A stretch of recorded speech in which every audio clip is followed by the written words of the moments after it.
Market conditions majority bullish, 14-0 on S&P 500. Futures up slightly, 0.04 this morning. Weekly time frame also here, well expanded into this upper range. A pullback, deep retracement pivot point is going to put us all the way back here around that 6,400 range. We've got a couple of areas of demand before we were to run into that. If we were to get a retracement, there is some demand block here around that 6,600 range. There's even one right up here just underneath this location here around that 6750 range that we've been bouncing off of now for this week right here. We did see significant drop in the breadth of the market back to 49% on the number of stocks above the 50-day moving average. Again, this is internal weakness that we don't want to see, or I should say we do want to see it to give us a little bit of a clue here. Are we going to kind of top out at these levels? Well, we've been gradually dropping and dropping and dropping in the overall participation of the market, the number of stocks pushing this trend higher.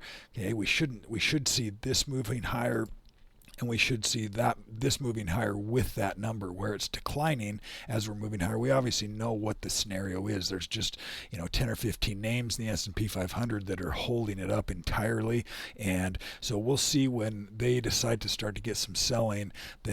And we've got a bulk that are already in downtrends. We could see some pretty sharp selling, but we just haven't had any real confirmation. We really haven't had one day or two that are going to signal that, but it's just a matter of time at this expansion level. We could kind of slog along here like we've been doing now the last month or so in an upper range. Nobody's willing to sell quite yet. VIX is slightly elevated here as well. We talked about that, where that's gradually starting to give us a little divergence, moving higher as well.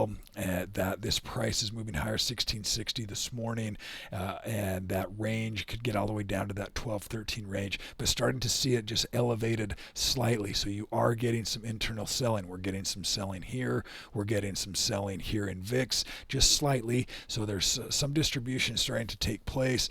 It's just a matter of where are we going to see what's going to be the news catalysts that start to either give us one more push higher before a retracement and explore for some new demand, or are we going to start to see that here relatively soon? Time will tell, I suppose. SPX majority bullish here. That closed out nice, not really nice trend, really nice rally, still really strong overall. Just watching for that imbalance. Is there enough demand to push us higher from here, or does it need a retracement? Again, retracements accumulate the demand. It pulls back where people are less saying, hey, wow, I want to buy again at these lower prices, and are we into that dip buying? So a pullback could create a new opportunity for demand to flow back in at those levels. That's why you see these pullbacks and buying into dips. DIA also showing that pattern. A little tick back here, 13-1 on the Dow. So seeing that starting to happen, a little distribution happening here in the Dow that we want to be aware of when that starts to tick back and forth. When we get to that 13, 12, 11 number, watching where that demand's going to pull back. That demand block is going to be 458 on the Dow. Let's look at triple Qs. That is opening about where it closed, so relatively flat on the open for the triple Qs. IWM Russell 2000, seeing that continue to hold up nicely. Majority bullish, still strong, holding up. Trend pattern as of yesterday, pretty constructive here as well, holding this support at this 243 range. USO getting beat up here a little bit yesterday, pulling back. 50% range here is getting tested and retested once again. Majority bearish on that time frame. Gold finally getting a little bit of a blip right here. Potential little topping tail bar. A decent day lower yesterday. We'll see if we retrace and pull back into these 236 momentum locations. Again, gold could have a decent pullback and still be in a pretty massive bull market, and be watching to see where new demand accumulates on any pullbacks as well.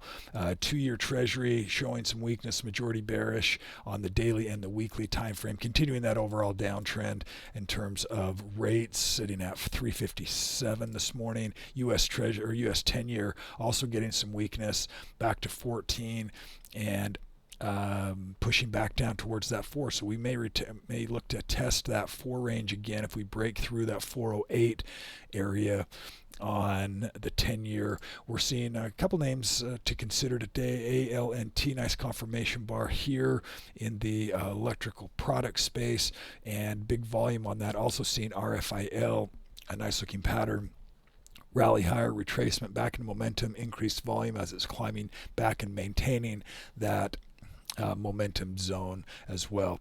That'll do it for today's update. Everyone have a fantastic day today.